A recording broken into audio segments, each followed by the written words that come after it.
Bismillahirrahmanirrahim. Assalamualaikum warahmatullahi wabarakatuh. Perkenalkan, kami dari kelompok 3 akan membahas terkait kompetensi kepemimpinan dalam keperawatan. Pengertian kompetensi merupakan sesuatu kemampuan melaksanakan pekerjaan atau tugas yang didasari keterampilan maupun pengetahuan dan didukung oleh sikap kerja yang ditetapkan oleh pekerjaan. Kompetensi menunjukkan pengetahuan, keterampilan, dan sikap tertentu dari suatu profesi dalam ciri keahlian tertentu yang menjadi ciri dari seorang profesional. Kompetensi mengacu pada kemampuan secara umum untuk menjalankan sebuah pekerjaan atau bagian dari sebuah pekerjaan secara kompeten. Kompetensi dapat didefinisikan sebagai suatu karakteristik dasar individu yang memiliki hubungan kausal atau sebab akibat dengan kriteria yang dijadikan acuan, efektif, atau berpenampilan superior di tempat kerja pada situasi tertentu. Kompetensi perawat merefleksikan atas kompetensi yang diharapkan dimiliki oleh individu yang akan bekerja di bidang pelayanan keperawatan. Kompetensi seorang perawat adalah sesuatu yang terlihat secara menyeluruh oleh seorang perawat dalam memberikan pelayanan profesional kepada klien, mencakup pengetahuan, keterampilan, dan pertimbangan yang dipersyaratkan dalam situasi praktik. Karakteristik kompetensi. Yang pertama, motif. Motif adalah sesuatu yang secara konsisten dipikirkan atau diinginkan oleh seseorang yang akan menyebabkan munculnya suatu tindakan. Bawaan dapat berupa karakteristik fisik atau kebiasaan seseorang dalam merespon sesuatu situasi atau informasi tertentu. Pengetahuan akademik. Perawat harus memiliki informasi pada area yang spesifik. Pengetahuan merupakan kompetensi yang kompleks. Keahlian. Keahlian atau skill, kemampuan untuk melakukan aktivitas fisik dan mental. Kompetensi keahlian mental atau kognitif meliputi pemikiran analitis, memproses pengetahuan atau data, menentukan sebab dan pengaruh, serta mengorganisasi data dan rencana. Kompetensi dalam dunia keperawatan mencerminkan hal-hal sebagai berikut. Pengetahuan, pemahaman, dan pengkajian, serangkaian keterampilan kognitif, teknik psikomotor, dan interpersonal, kepribadian dan sikap, serta perilaku. Standar kompetensi perawat atau SKP. Standar adalah ukuran atau patokan yang dijadikan sebagai acuan. Kompetensi merupakan tingkat penampilan atau kriteria yang ditunjukkan dengan penerapan pengetahuan, keterampilan, dan pertimbangan yang efektif. Sehingga dengan menguasai kompetensi tersebut, maka perawat akan mampu melakukan hal-hal sebagai berikut ini. Yang pertama, mengerjakan suatu tugas atau pekerjaan. Mengorganisasikan agar pekerjaan tersebut dapat dilaksanakan. Memutuskan atau apa yang harus dilakukan bila terjadi sesuatu yang berbeda dengan rencana semula. Kepemimpinan.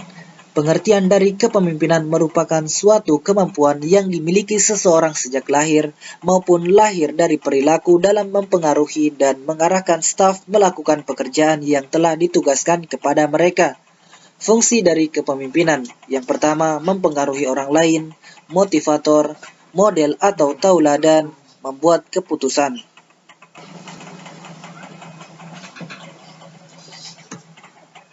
Gaya kepemimpinan. Yang pertama ada gaya demokratis. Seorang pemimpin selalu meminta pendapat dari staf. Segala keputusan yang diambil atas pertimbangan dan masukan dari staf. Kedua, gaya otoriter. Kepemimpinan otoriter mempunyai ciri bahwa segala keputusan berada dalam diri pemimpin. Ketiga, gaya laissez-faire. Pemimpin dengan gaya laissez-faire banyak para ahli menyatakan sebagai pemimpin yang kurang memiliki kemampuan. Gaya karismatik. Pemimpin dengan gaya ini memiliki karisma atau aura yang sangat positif. Karakteristik seorang pemimpin. Yang pertama, personality. Pemimpin yang punya kepribadian yang berkarakter, memiliki pengetahuan yang luas, kemampuan komunikasi yang efektif, bakat, keseimbangan emosi, sosial, dan spiritual.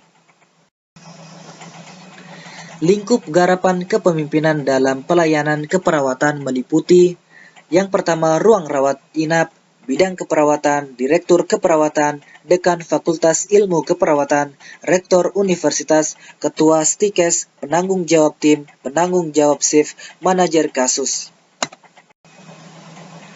Kompetensi yang harus dimiliki oleh manajer keperawatan dalam meningkatkan efektivitas kepemimpinannya pada abad ke-21 ini adalah dirangkai menjadi 7, yaitu yang pertama kepemimpinan, pengambilan keputusan dan perencanaan, hubungan masyarakat atau komunikasi, anggaran, pengembangan tim kerja yang efektif, kepribadian, dan negosiasi.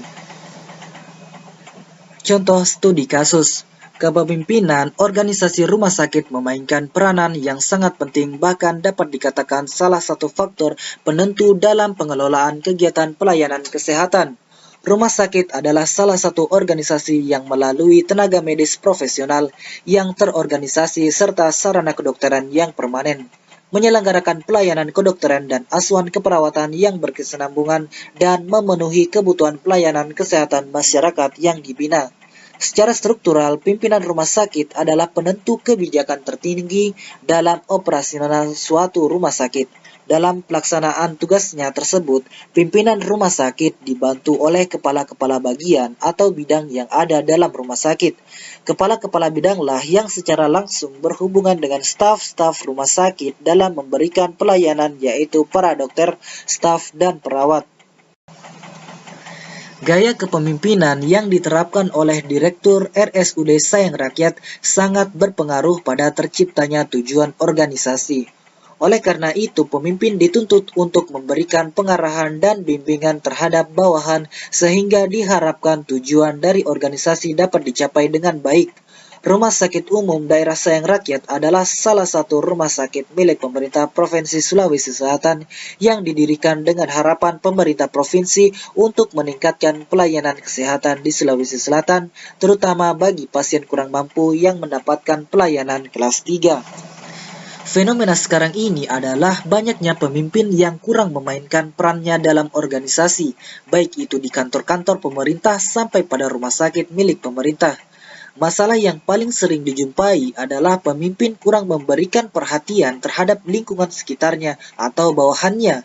Hal ini terlihat pada kepemimpinan Direktur Rumah Sakit Umum Daerah Sayang Rakyat yang dinilai kurang baik, di mana menurut salah satu stafnya dalam proses pengambilan keputusan pimpinan masih terlalu kaku.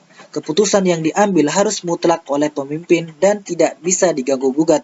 Pemimpin dengan tipe laissez-faire ini cenderung tidak pernah memberikan pengarahan kepada bawahannya di dalam menjalankan tugas-tugas kantor. Padahal pengarahan diperlukan agar bawahan mampu melaksanakan tugas-tugas dengan baik.